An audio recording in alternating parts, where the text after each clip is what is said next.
Hi, I'm Herb Gross, and welcome once again to Gateways to Mathematics, where today we begin the 5th module of our course. It deals with rational numbers, the second lecture, and in particular, it's a continuation of our discussion of common fractions. It's a difficult topic, common fractions, and that's why we're doing it in two parts. Why is it difficult? What did we do last time, or what didn't we do last time that maybe we should have? Well, the problem is that to make things a little bit simpler, we rigged it a little bit. I'm reminded of the old World War II story where the sergeant came by where a bunch of men were digging, and he yelled down, "How many of you guys down there?" And the voice came back, 7. And the sergeant said, "Okay, half of you, come on up." Now, that's the kind of a problem that you really can't do. Or, well, if you could do it, you certainly wouldn't want to see the answer to that. You see, the problem with what we were doing in the past, and in fact, let's review that. We'll go over to the board in a minute. But the problem that we were stuck with in the past was that when we wanted to take a fifth of a number, for example, we always made sure that the number we were dealing with was a multiple of 5. The problem we're going to deal with today, in part, is what happens if it's not a multiple of 5. How do we handle it then? And secondly, last time in discussing common fractions, basically what we tackled was addition and subtraction. The next comparable lesson seems to be how would you multiply and divide fractions. That will be our goal for today. So without further ado, let's go over to the board and pick up where we left off last time. And like in most good serials, we should begin with a review. The review is that the common fraction 2 over 5 is read as 2/5. You see 2 is the adjective, 5 is the noun. See numerator, enumerate, how many. Denominator, denomination, size. And when we say 2/5, it denotes the answer to a rate problem, to a division problem. 2/5 denotes the answer to the problem 2 divided by 5. And notice, by the way, that when you want to divide 2 by 5, what we did last time was that we made sure that the adjective that 2/5 was modifying, that the noun that 2/5 was modifying, was a multiple of 5. Let's again review briefly. See, suppose the noun is hours. 2 hours divided by 5. Well, since there are 60 minutes to an hour, 2 hours will be 60 minutes twice, or 120 minutes. 120 divided by 5 is 24. So 124 minutes divided by 5 is 24 minutes. And notice, by the way, that since a fifth of an hour, see 60 minutes divided by 5 is 12, and 12 times 2 is 24, we see the connection between 2 hours divided by 5 and 2/5 of an hour. Now, okay, that's the review so far. Here's where the problem comes in. You see, 2/3 of 60 is fine. See, 60 divided by 3 is 20. 20 times 2 is 40. So 2/3 of 60 would be 40. But how about 2/3 of 7? You say, well, let's see. 7 divided by 3, and then we'll multiply by 2. But you see, 7 divided by 3 can't be a whole number. Why can't it be a whole number? Well, the meaning of division is what? The answer to a division problem is the number you must multiply this one by to get this one. In other words, when you say 7 divided by 3 equals blank, that's the same as saying 3 times blank equals 7. Now, let's try to solve the problem 3 times blank equals 7. It's sort of like Goldilocks and the 3 bears. We try 2, but 3 times 2 is 6, and 6 is too small. So then we tried 3, but 3 times 3 was 9, and 9 is too big. In other words, whatever number we're looking for, it has to be more than 2, but less than 3. But when you're dealing with whole numbers, there are no whole numbers between 2 and 3. And be very, very careful about that. That's one of the problems with tally marks. Somebody says, isn't this 2 1/3 tally marks? See, I'll draw 2 whole tally marks and 1/3 of another tally mark. No, this tally mark may only be 1/3 of the length of these 2, but it's still what? 3 tally marks. When I hold these 3 fingers up, there are 3 fingers there, even though one of the fingers is not the same length as the others. You see, when you're counting, you count the number of objects, not necessarily by size. If you're counting the number of people in the room, you don't say, let's see, he's kind of small, so we'll count him for 2/3. This one's pretty big, we'll count him for 1 2/3. No, you count 1, 2, 3, etc. And by the way, one of the reasons that fractions is a hard subject for people is exactly this problem of divisibility. And if you think that fractions are hard for you, notice how they were hard throughout all of history. Do you ever notice how people chose nouns to avoid fractions? We've been talking about place value in base 10, right? Counting by tens, what a nice thing it was. Let me ask you a few very simple introductory problems here. How many is a dozen? Is it 10? Or is it 12? A dozen is 12. And if 10 is such a nice number, why did they pick 12 to be in a dozen? And the answer is, when you want a third of 12, you can do that without breaking something. If you want a third of 10, that's a harder problem. You see, 12 has 2, 3, 4, and 6 as factors. You see the idea? Here's another one. What's the first teen? Teen means plus 10. So when you say 14, that means 4 plus 10. 13 is a corruption of 3 teen, 3 plus 10. Technically speaking, what should the first teen be? 11, 1 teen. But the first teen comes after 12, not after 10. Why? Because people like numbers that could break up into fractions. Remember, we dealt with an hour. How many minutes to an hour? 60. What's nice about 60? It breaks up into fractional parts without having to have so-called fractions. You can take a half of 60, a third of 60, a fourth of 60, a fifth of 60, a sixth of 60. You see the idea? The Greeks used 360 degrees to divide a circle into, because look at how many factors 360 has. If you want half a circle, it's 180 degrees. If you want a third of a circle, it's 120 degrees. If you want a fourth of a circle, it's 90 degrees. See, it has a lot of factors. But did you notice one of the problems with both 60 and 360? Sooner or later, there is going to be a number that 60 or 360 won't be a multiple of. I mean, for example, suppose you wanted 1/7 of 60. How do you divide 60 by 7? And this is where the ancient Greeks made a tremendous contribution to the history of mathematics. It's not something that we technically need in this course, but I would like to put it in for completeness. And that is, in order to deal with fractions, the ancient Greeks introduced the concept of the number line. You see, you can't take half of 7 people without causing damage, but can you take half of a piece of string that's 7 inches long? In fact, you've probably done things like this. Even without knowing the length of a piece of string, can't you divide it in half just by tying the ends together?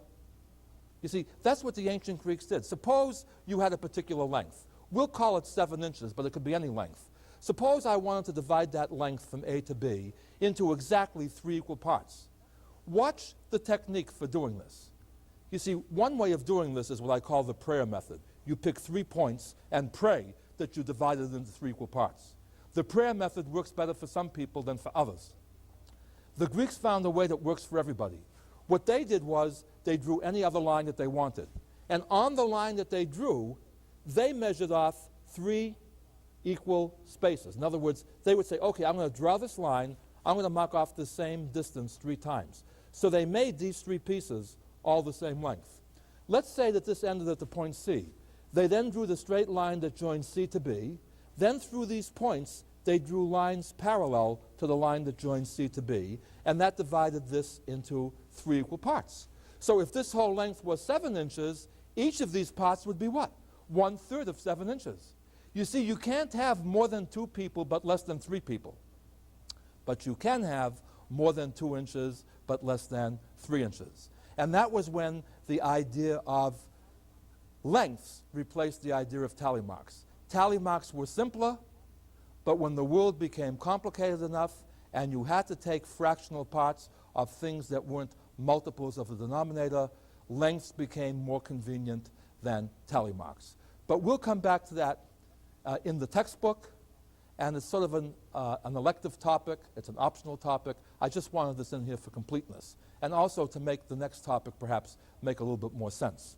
You see, so far we have discussed addition, and by the way, whenever you've discussed addition, you have indirectly discussed subtraction. In other words, once you know that 2 plus 3 is 5, you can solve the problem 2 plus blank equals 5. And that's called what? 5 take away 2, or 3. So basically, when we added fractions, we just said what? We can take a part of a number, then another part of that number, and add them together. To introduce the concept of multiplying fractions, there is a very practical thing that happens all the time. And in fact, it's quite possible that when you were in elementary school, you even heard this word being used. And that is, when you multiply using whole numbers, we usually talk about times. In other words, when you multiply 2 by 3, you usually say 2 times 3. When you multiply, for example, 2/5 by 3/7, it's usually called 2/5 of 3/7. Maybe you remember that. And the reason for that is that we will view later the operation called multiplication in terms of taking a part of a part. Do you see the psychological difference between a part plus a part and a part of a part? You see, when you take a part plus a part, you take something, then you take something else. When you take part of a part, you take something, then the part that you take part of that. So you're not taking two separate things. So let's see what happens over here. Let me give you a problem like this. Let's suppose we say, how much is 2/3 of 4/5 of 15? That may almost sound like a tongue twister, but do you see what this thing says? You're going to take 2/3 of something. 2/3 of what? 2/3 of something that's already 4/5 of 15. We'll come to a practical application of that in a few minutes. Let's just tackle this problem mechanically first. See, let's put the grouping symbols in over here. See, we're going to take what? 2/3 of 4/5 of 15. Well, what's 4/5 of 15? You may wonder, by the way, why did I pick 15 here? Well, for the same reason that we talked about in the last lecture. This tells me I'm going to be dividing by 5. This denominator tells me I'm going to be dividing by 3. To play it safe, to avoid having to have fractional parts, why not take a multiple of both 3 and 5, which is 15. So I'm taking 2/3 of 4/5 of 15. 15 divided by 5 is 3. 3 times 4 is 12. Okay? 3 times 4 is 12. Now what am I going to do? I'm taking 2/3 of the 12. 12 divided by 3 is 4. 4 times 2 is 8. In other words, to take 2/3 of 4/5 of 15, 4/5 of 15 is 12, and 2/3 of 12 is 8. So what have I done altogether?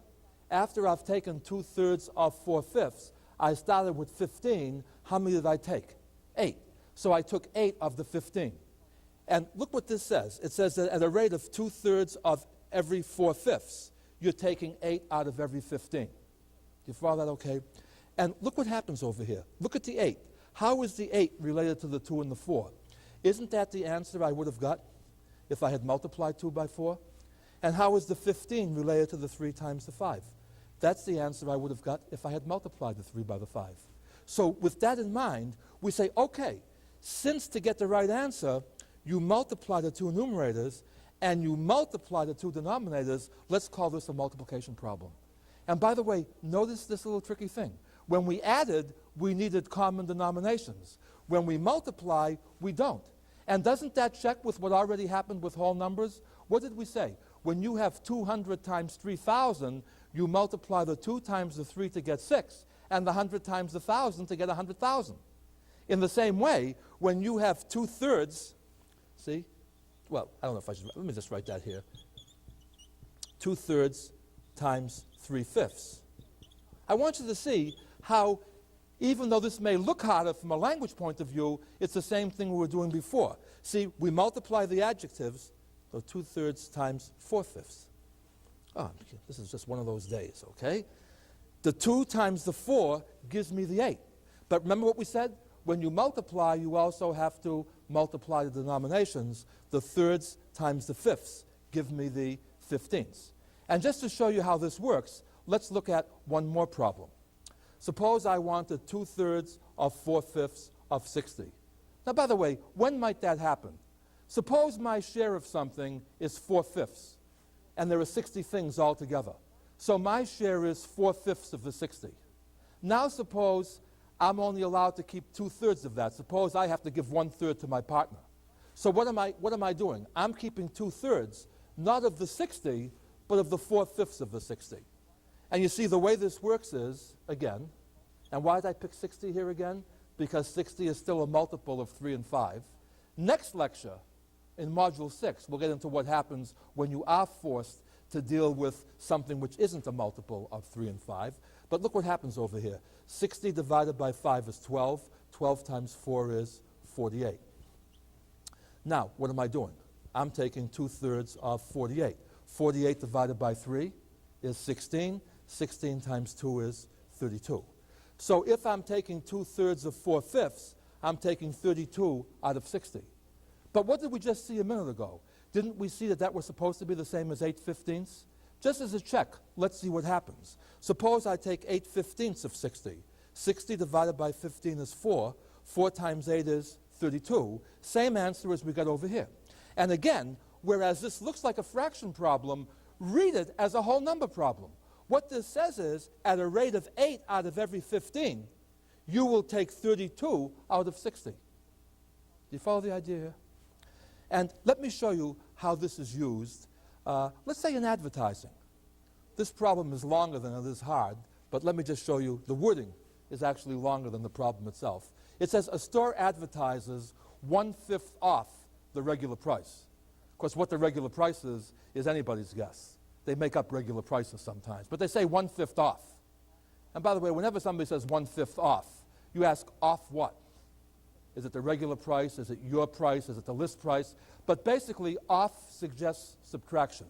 And when they say 1/5 off the regular price, what they're saying is they're taking off the price $1 out of each 5. If I say to you, I'm taking off $1 for each 5 that the object costs, doesn't that sound like a whole number problem? Not a fractions problem. But anyway, let's go on. It says, if the regular price is $15, what is the sale price? In other words, at 1/5 off the regular price, what do you pay for an object that has as its regular price $15? And let me show you how you solve this problem with no knowledge of fractions at all, just dealing with whole numbers. You see, if it's $1 off, that says what? For every $5 of the regular price, you're going to save $1. They're taking $1 off that price. If they take $1 off and the regular price was $5, you're still paying $4, aren't you? Guy says, yeah, but what if the object wasn't $5? Well, let's count by multiples of 5. Suppose the regular price was $10. That's what, 2 5s? If you take $1 off of each 5, on 2 5s, you're going to be taking off $2. And if you take $2 off of 10, the sale price is going to be $8. What if the object was $15? Since you're taking off $1 for each 5, and 15 is 3 groups of 5, you're taking off $1 3 times. That means you're reducing the price by $3. 3 from 15 is 12, so you're still paying $12. And do you notice what's happening over here? The regular price could be tallied by multiples of 5. The savings are multiples of 1. And the sales price is what? Multiples of 4. Any fractions here? No, this is all whole numbers. Have I answered the problem? The problem said if the regular price is $15, what is the sale price? Well, we just found the answer. The sale price is $12. Okay? Now, let me show you how the language of fractions comes in here, because this is going to be a long story to lead up to something. What are we saving? You see, at a rate of $1 out of each 5, how many are we saving on $15? Isn't this exactly what 1/5 of 15 means? In other words, if you understood what I just did, but you don't understand why I'm saying 1/5 of $15, you have a language problem, not a math problem. See, but 1/5 of $15 is $3. That's what we're saving, isn't it? If you're saving $1 out of each 5, what are you still paying? You're paying 4 out of each 5. That's 4/5. And 4/5 of the $15 is what? 15 divided by 5 is 3. 3 times 4 is 12. Doesn't that check with what we had in our chart? We're saving $3 and we're still paying $12 on a $15 item. So far, that's just a review of our previous lecture. Where does part of a part come in? Well, what usually happens after you have a sale? Either the item moves or it doesn't move. If the item doesn't move, that's dead space. You want to turn that over. So you either give the merchandise away or you make a sale on the sale. You say, okay, we're going to reduce the price that it's already marked at for sale. So here we come to the next problem. It says a second sale, that means the same store, advertises 1/3 off the first sale price. In other words, they've knocked the price down once. Now, whatever that new price is, they're going to take 1/3 off of that. That means you're going to be paying what? 2/3 of the first sale price. Now the question says, if the regular price is $15, what is the price during the second sale? Well, look it. You already found out that during the first sale, you were paying 4/5 of $15, which was $12, right? Now you're going to take what? 2/3 of the $12. You're only paying for 2 out of every $3. That's what it means when you say 1/3 off. You're paying for 2 out of $3. So 12 divided by 3 is 4. 4 times 2 is 8. So you're paying $8. You're paying $8. $8 out of what? $8 out of 15. $8 out of 15. In other words, notice that 2/3 of 4/5 in this case is again 8/15. And by the way, let's summarize this again. See, what we said was, at $15 regular price, you take off 1/5, that's $3, you're still paying $12. Now you take off 1/3, 1/3 of 12 is 4, so you're still paying $8. Notice how this goes up by multiples. The multiples of 15, the multiples of 12, the multiples of 8. That's why we made such an issue over multiples, because you're doing whole numbers this way. You see, what we're saying is that you're paying 8 out of every $15. So if the object was priced $30, you're paying $8 twice, which is $16. If the object is charged the regular price at $45, since 45 is 3 times 15, you're paying $8 3 times, which is $24. And notice psychologically that there we're dealing with whole numbers. It doesn't become fractions until you say, hey, at a rate of 8 out of every 15, 8/15, how much will I pay on $45? And 8/15 of $45, 45 divided by 15 is 3. 3 times 8 is 24. You see, the 3 is the third multiple, and the 8 is that each time you're multiplying, you're adding on 8 more. See, this is the same problem as this. By the way, what if you changed the sale? What if this first sale had been 1/3 off, and the second sale 1/5 off? Does it make any difference whether first you take off 1/3, then take off 1/5 of what's left, or whether you do it the other way around? That's the question I'm asking over here. Is 2/3 of 4/5 the same rate as 4/5 of 2/3? And the amazing answer is, even though they may sound different, see, taking 4/5 of 2/3 is a different procedure than taking 2/3 of 4/5. The amazing thing is, how do you do an off problem? You multiply, and 4 times 2 is still 8, and 5 times 3 is still 15. In other words, whether you call it 4 times 2 or 2 times 4, the answer is still going to be 8. You see, you follow the idea there? Let's apply, in fact, let's look at it the long way first. Then we'll apply it to the sale problem. See, let's look at 4/5 of 2/3 of 15. You see what I'm doing? First, I'm taking the 2/3 of 15. Then I'm going to take 4/5 of what's left. So what I say is, okay, 15 divided by 3 is 5. 5 times 2 is 10. Now I'm going to take 4/5 of 10. 10 divided by 5 is 2. 2 times 4 is 8. I'm still taking what? 8 out of the 15. See, either way, I'm still paying what? 8 out of every $15. But look at the part that's interesting. You see, this way, the regular price was $15, so we took 1/3 off. That was $5. At $5 off, the price was $10. Then we took 1/5 off on the $10. 1/5 of 10 is 2. We take $2 off the 10. That's $8. Now let's do it the first way. We take 1/5 off of 15. 1/5 of 15 is 3. We take $3 off the 15. That leaves us with 12. Okay? Now we take 1/3 of the 12. That's 4. We subtract the 4 from the 12. That's 8. So both ways, we're paying $8. But do you notice that there is a difference, even though the answer is the same? Notice that at the end of the first sale, one way the price would be $10, the other way the price would be $12. The end result would be the same, but the process is somewhat different. And by the way, this is what's interesting. Since you're multiplying numerators and denominators to find fractional parts of fractional parts, no matter how you mix the numerators around or how you mix the denominators around, the answers will still remain the same. For example, is 4/3 of 2/5 the same rate as 2/3 of 4/5? See how different these look? See, this one says what? Take 2/5 of something, then take 4/3 of that.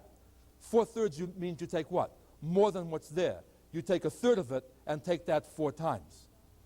You say, how can you take 4/3? Well, for example, suppose you borrowed money and you said to the person, I'll tell you what, for every $3 you give me now, I'll give you back 4 later on. So if the person gave you $6, you give back 4 twice. That's $8. You see the idea? See, you divide by 3 and multiply by 4.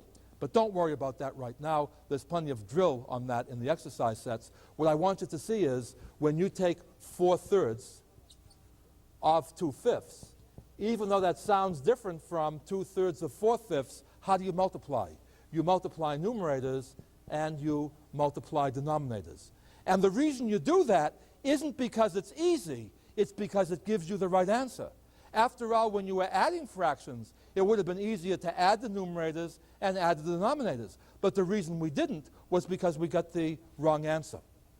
Let's just practice one more problem just for the heck of it and see how it works. This says, how much is 7/9 of 4/11? And I will work this out in more detail later. I just want to see if you know how to do this problem mechanically first. Whenever you see of, think of it as a time sign. 7 times 4 is 28. 9 times 11 is 99. So the answer to that problem is 28/99. And what does that mean? I mean, mechanically, that's an answer. What does it mean? It means if you take 4/11 of something, then you take 7/9 of what's left. It's the same as if you're taking 28 out of every 99. And I'll review that with you in a minute. The thing I wanted to show you that scares some people with fractions is when you deal with whole numbers, the word multiplication reminds you of something getting bigger. See, 3 times 2 is 6. 6 is bigger than either 2 or 3. But when I say 7/9 times 4/11, the answer is 28/99. Do you notice that the answer is smaller than either of the two factors? Remember how we compare fractions? We get a common denominator, then we compare the numerators. 7/9 is the same as 77/99. Remember that? And 4/11 is the same as 36/99. Notice that the answer is smaller than either factor. And the reason is that when you multiply fractional parts, you're taking a fractional part of a fractional part. If I take 2/7 of something, that's less than the whole thing. See, I'm taking a part of a part, okay? And let me just work that out for you just to show you how this works. You see, to see one way of what 7/9 of 4/11 is, pick a number that's divisible by both 9 and 11 because that's what you're going to be doing over here. So you say, okay, 99 is a common multiple of 9 and 11. 1/11 of 99 is 9. 9 times 4 is 36. And if I now take 7/9 of the 36, see the rate of 7 out of every 9, how many am I going to take out of 36? Well, there are 4 bundles of 9 in 36. I'm taking out 7 from each bundle. Isn't that 28 altogether? 36 divided by 9 is 4, times 7 is 28. 28 out of how many? 28 out of 99. And how do you write that? 28/99. Sometimes you can get numbers that reduce. Suppose I said to you how much is 6/7 times 4/15. How do you multiply two common fractions? You multiply numerators and you multiply denominators. 6 times 4 is 24. 7 times 15 is 105. But now remember what I taught you last time? If the sum of the digits is divisible by 3, so are the numbers. 2 plus 4 is 6. That's divisible by 3. 105. 1 plus 5 is 6. That's divisible by 3. 24 divided by 3 is 8. 105 divided by 3 is 35. So the answer could be written in lowest terms as 8/35. How did that happen? You see, what happened over here is if we use prime factors, the 6 breaks down into 2 times 3. The 4 breaks down into 2 times 2. The 15 breaks down into 3 times 5. And so what we see is the 3 in the numerator can cancel with the 3 in the denominator. See, notice that the 3 in the denominator came from the 15. The 3 in the numerator came from the 6. But it doesn't matter because once you multiply, all the numerators are together, all the denominators are together, so a shortcut way of doing this is to cancel a 3 from the numerator to get a 2 here, and a 3 from the denominator to get a 5. Then 2 times 4 is 8, and 7 times 5 is 35. But this is a technique. This is the theory. This is how we handle multiplication. But remember what happened with whole numbers. Don't confuse how much is 2 times 3 with the problem that says, what must you multiply by 2 to get 6? See, 2 times 6 is 12. What you must multiply by 2 to get 6 is 3. That's a division problem. Let me show you how division problems come up in terms of a sale. Suppose I say, at a 1/3 off the regular price sale, you pay $60. See, that's the sale price, $60. Now I say to you, what was the regular price? Now, what is the regular price? Since it's 1/3 off, you're saving what? $1 out of every 3. That means you're still paying $2 out of every 3. So to find the sale price, 2/3 of the regular price is what? The sale price. In other words, if I take the regular price and divide it by 3, then multiply that by 2, that will give me the sale price. Now watch what happens over here. The trick here is reading comprehension. Where does the $60 go? Was the $60 the regular price or the sale price? The problem says at 1/3 off the regular price, you paid $60. That was the sale price. See, it doesn't say the regular price is 60 and you're going to get 1/3 off. See, the answer to that would be $40. This says after the 1/3 is taken off, you're still paying 60. In other words, the trick is the 60 replaces the sale price, not the regular price. So in terms of fill in the blank, remember of means times, you have 2/3 times blank equals 60. This looks like a multiplication problem, but it's really what? A division problem. And in fact, we can make this look more like a whole number problem by writing the denominator as a noun. See, write this as 2/3. Then the adjective is what? 2 times blank equals 60.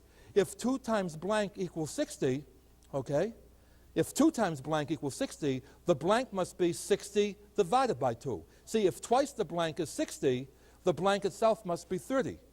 But the blank is only thirds, okay? How many thirds make up a whole unit? 3/3. But if 1/3 is 30, 3/3 is 3 times 30, which is 90.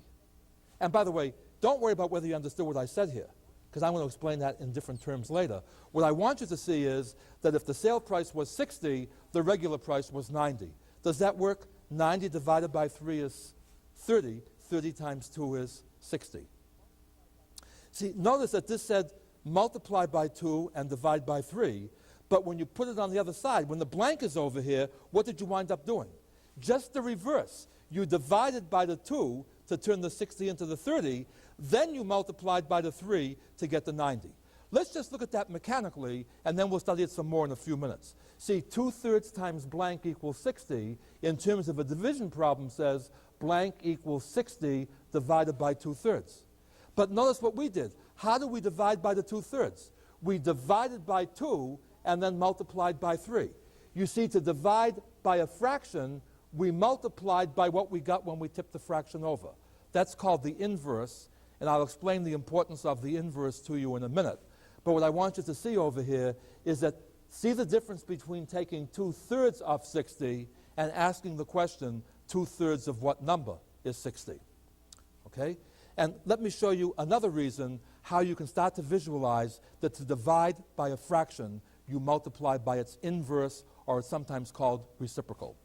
Let's suppose candy costs $6 for 3 pounds, and you want to find the cost per pound. Cost per pound, and the cost is in dollars here, dollars per pound. What does per mean? Per means divided by. So we put the 6 modifies the dollars, the 3 modifies the pounds, 6 divided by 3 is 2, and the label is going to be what?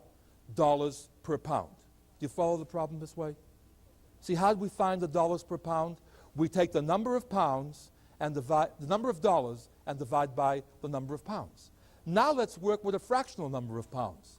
Suppose now it's $6 for a half a pound instead of for a whole pound. See, it's $6 per half pound. What is the cost per pound? Well, since each half pound costs $6 and there are 2 half pounds to a pound, I'm going to pay $6 twice, or $12. Isn't that correct? Now, let's use the same technique that we used before. Dollars per pound means dollars divided by pounds. Okay? How many dollars did we spend? 6. How many pounds did we buy? 1/2. Therefore, what should the cost be? Reading it this way, it's 6 divided by 1/2. Reading it this way, it was what? 6 times 2. Look at these two expressions. This says that 6 times 2 is the same as 6 divided by 1/2. In other words, reading this in the reverse direction, how do you get from here to here? It says leave the 6 alone, change the division to a times, and invert the fraction. And remember, 2 over 1 means 2 divided by 1, which is 2. So these two mean the same thing, not because it's obvious, but because it gives us the answer in the real world. Let's just try a couple of more problems. First of all, I'd like you to see why we're interested in reciprocals. See, 2/3 and 3/2 are reciprocals. How much is 2/3 of 3/2? It's a real neat device. Whenever you take a number and multiply it by its reciprocal, you always get 1. Why is that? Because the numerator of this number is the denominator of this number, and vice versa. So when you multiply the two numerators, you're going to get exactly the same thing as when you multiply the two denominators. See, 2 times 3 is 6, 3 times 2 is 6. 6 over 6 means what? 6 divided by 6, and 6 divided by 6 is 1. And if you want to do this the shortcut way, you see the 2 in this numerator cancels the 2 in this denominator. The 3 in this denominator cancels with the 3 in this numerator, and you wind up with 1 times 1, which is 1, over 1 times 1, which is 1. And you say, well, isn't that nice? But what do you do with that? And the answer is, what you do with that is the following. Let's suppose I say, fill in the blank, 2/5 divided by 3/7. That means what? What number must you multiply by 3/7 to get 2/5? In other words, this is asking for the relative size of 2/5 as compared to 3/7. Now, instead of using the blank over here, because the blank looks like a fraction bar, I am just going to use parentheses. The problem says, what must I multiply by 3/7 to get 2/5? Now, watch this tricky device. The thing I want in my answer is 2/5. The thing I have in the problem is 3/7. I don't want the 3/7 in here. By the previous problem, what can I multiply 3/7 by to knock it out? Multiply it by its reciprocal. If I multiply 3/7 by 7/3, the answer is 1. And what must I multiply 1 by to get 2/5? Since any number times 1 is itself, obviously 1 times 2/5 is 2/5. So therefore, altogether, what did I multiply 3/7 by to get 2/5? I multiplied it by 2/5 times 7/3. 2 times 7 is 14. 5 times 3 is 15. Let's see if that works. If this is the right answer, 14/15 times 3/7 should give me 2/5. And look what happens. 7 goes into 14 twice. 3 goes into 15 5 times. The answer is 2 times 1, which is 2, over 5 times 1, which is 5, which is the correct answer. Now the interesting point is, compare the problem with the answer. When we divided 2/5 by 3/7, the 2/5 started off the problem. What's the first number in the answer? Isn't that also 2/5? See, we left the first number alone. What happened to the division sign? It became a times sign. What happened to the 3 over 7? It became 7 over 3. And so the answer to this problem mechanically, see, after I've shown you the answer, you can say, hey, there's an easy way to divide the first fraction by the second fraction. Namely, leave the first fraction alone, change the division sign to a times sign, and multiply by the reciprocal of the second fraction. And by the way, that works in the real world. Let me show you a real world problem, something that you may be familiar with. It's almost like a radar trap. How do they figure out how fast you are going? They time your car over a very small distance. In other words, you don't go very far, but it doesn't take very long either. And they take the ratio of the distance to the time. See, miles divided by hours, or miles divided by seconds. And they convert that into what? miles per hour, and that's how to decide whether you're over the speed limit or not. So let me phrase a problem that way. An object travels 2/5 of a mile in, that means per, 3/7 of a minute. See, it didn't go very far, but it's 3/7 of a minute a very long time. See, there's lots of 3/7 of a minute in a whole hour. You see what I'm saying here? This is a short distance, but this is also a short time. And what the problem is saying is, what is the speed in miles per minute, and what is the speed in miles per hour? Well, the trick is, everything still means the same as before. Miles per minute. Per still means divided by. How many miles did the object go? It went 2/5 miles. How long did it take? 3/7 of a minute. Therefore, how many miles per minute did it go? It went 2/5 divided by 3/7. What's the mechanical recipe for dividing 2/5 by 3/7? We leave the 2/5 alone, change the division to a time sign, invert the 3/7 to get 7/3. The object went 14/15 of a mile per minute. And if that bothers you, see, watch the language again. This sounds like a fraction problem, but 14/15 of a mile per minute is the same as what? 14 miles per 15 minutes. Do you notice the psychological effect here? If I say I went 14/15 of a mile per minute, that sounds like a fraction problem. But if I say I went 14 miles in 15 minutes, that sounds like a whole number problem. By the way, how many 15-minute blocks are there in an hour? 4. So if I go 14 miles every 15 minutes, in an hour I'll go 14 miles 4 times, which is 56 miles per hour. And if you want to do the problem the other way, there are 60 minutes in an hour, so if you go 14/15 of a mile each minute, in a whole hour you're going to go 14/15 of a mile 60 times. 15 goes into 64 times. 4 times 14 is 56. So even though 2/5 of a mile in 3/7 of a minute doesn't sound like much, it's still what? 56 miles per hour. Let me give you one more problem just to show you again how this works. I want it to be clear that even though I want you to be able to do these problems mechanically, I want you, first of all, to have a feeling of what this means, and secondly, to see that all of the explanations are equivalent to using whole numbers. Let's do one more problem. I say, how much is 1/10 divided by 1/100th? What's the mechanical recipe? You divide by, you take the 1/10, change the division to a time sign, and you invert the second number. When you invert 1 over 100, that's 100 over 1. So now you have 1/10 times 100 over 1. What does that do? The 10 goes into 100 10 times. 1 times 10 is 10. 1 times 1 is 1. 10 over 1 means 10 divided by 1, which is 10. So 1/10 divided by 1/100th is 10. And this frightens a lot of people. They say, look, 1/10 is a tiny number. 1/100th is a tiny number. How in the world can you divide these two numbers and get a big number like 10 for the answer? And again, it's that relative size we were talking about in an earlier lecture. 1/10 may be small, but it's still 10 times bigger than 1/100th. See, how many hundredths does it take to make a tenth? 10 hundredths. You say, oh my gosh, I can't think of fractions that way. Well, let me just show you the adjective noun bit again. 1/10 is an adjective. Let it modify dollars. Let's take 1/10 of a dollar divided by 1/100th of a dollar. What is another name for a tenth of a dollar? A tenth of a dollar is a dime, which is 10 cents.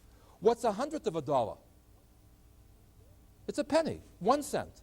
Therefore, a tenth of a dollar divided by 100th of a dollar is the same as 10 cents divided by 1 cent. What is 10 cents divided by 1 cent? 10. See, 10 cents is what? It may not be big, but it's 10 times bigger than 1 cent. You see the idea? When you look at 10 cents divided by 1 cent, you say that's an easy problem. But if I say a tenth of a dollar divided by 100th of a dollar, and you say to me, I don't understand fractions, again, you've got a language problem, not a math problem. And by the way, if a person said, gee, I think America is a great society, and you shouldn't show preference. If you're going to invert one, invert both.